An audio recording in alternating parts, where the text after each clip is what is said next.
Dear friends, today one more important topic we are going to discuss is limiting liquid to gas ratio.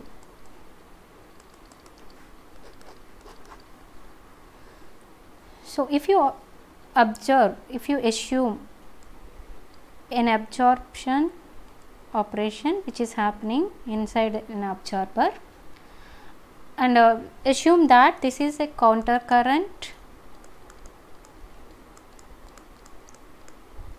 absorption, that means liquid is entering from top, leaving from bottom, and gas is entering from bottom, leaving from top. That means both the phases are moving in opposite directions. So, liquid phase is entering from here and leaving from here. So, if you see that this numbering, you already know that.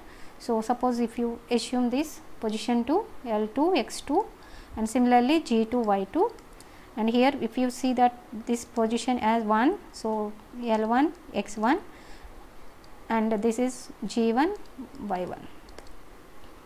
So, now as a chemical engineer, so what is the information that is given to you and what are the information that has to be determined by you? So, what is the information given to us? So, we generally as a chemical engineer, we get this information. What is that information? So, there is a gaseous stream which need to be purified from this composition to this composition. So, that means this Y1 value and Y2 values are fixed by the customer. That means he is interested in removing the component and he is interested in purifying the component.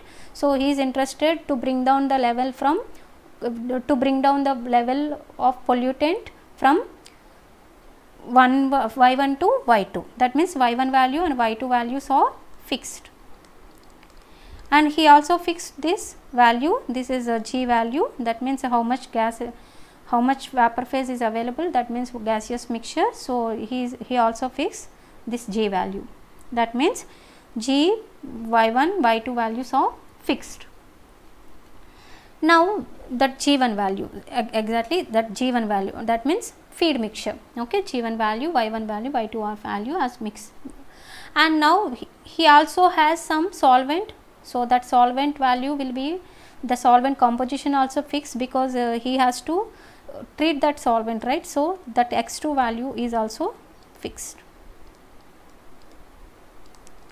So, generally these two values are fixed first. Now, they are generally if you go further, so these four values. So, Y1 value, so that means the composition levels, then flow rate that means gaseous mixture quantity, and then solvent composition.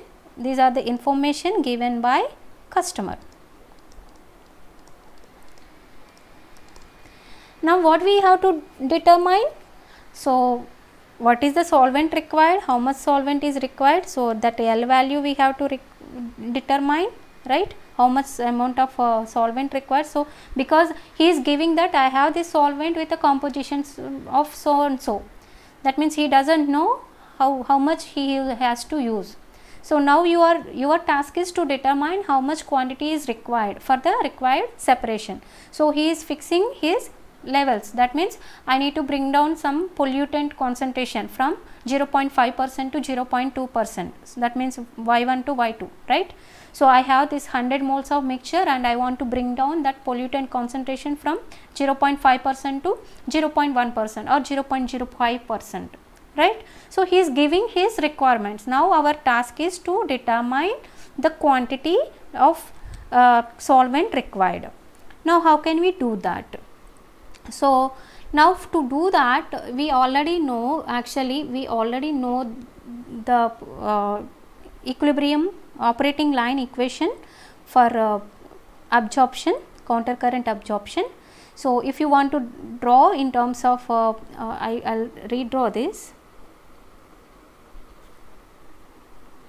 So you have equations for counter current absorption, so in terms of mole fractions and in terms of mole ratios.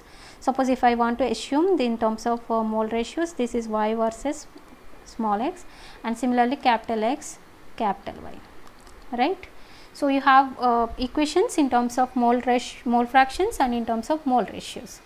Now if I want to draw, suppose you have equilibrium curve here and the operating line equation is like this. So you already know the operating line equation. So this is in terms of mole ratios. So in terms of mole ratios, the operating line is a straight line. So here the operating line curve, the slope is L by G, and here the operating line slope is Ls by Gs. We already know that. Okay. Now how much quantity of liquid is required? So this is equilibrium curve.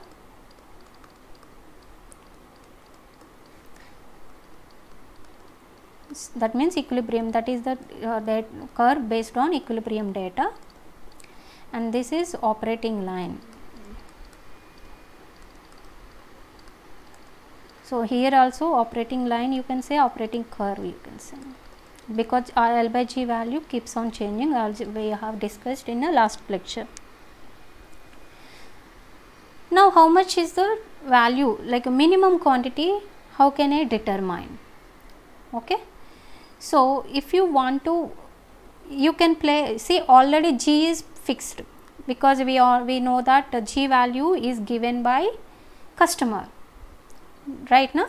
So G value is fixed by customers. Now you have the chance to play with this L value. Okay.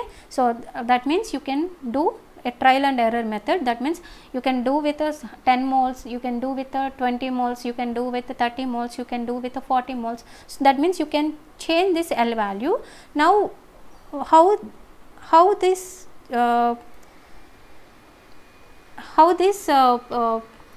curve is moving. So if you want to see that L value, suppose if you decrease the number of moles, suppose if you decrease, the slope decreases, so it falls towards right side. So what happens, see, you can see that like this.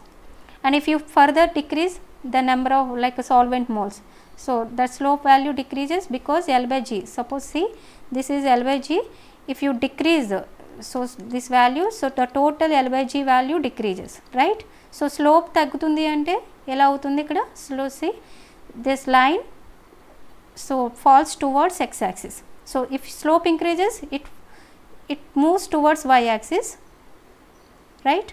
So if slope decreases means it falls towards x axis. So that lines moves towards the x axis.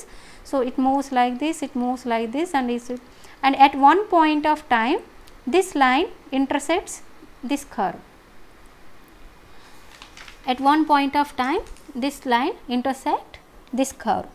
That point is the point where we get the quantity of minimum solvent requirement.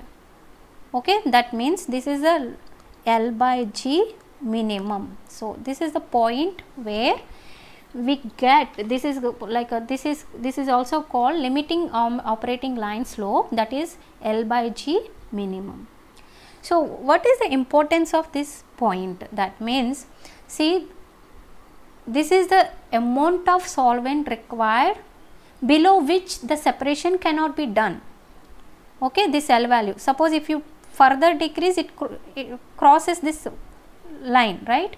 So this is the intersecting point, first intersecting point where you get limiting liquid to gas ratio, where that from where you get this L by G minimum value. So L by G minimum value, that means you can calculate L minimum, right. So this is the minimum quantity of solvent required for the separation. That means below which, so you have to have that much amount of solvent to get the required separation.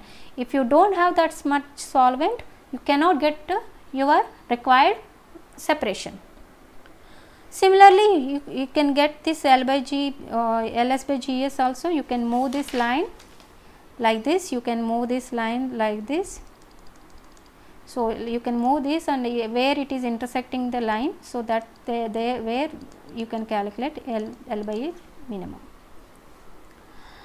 Suppose if your curve, if your curve is like this, I'll just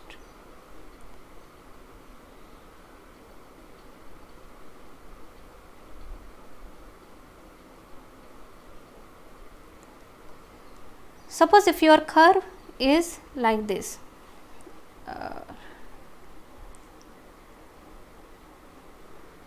if your equilibrium curve is like this, then how to determine the limiting operating line? Suppose this is operating line. So how to determine?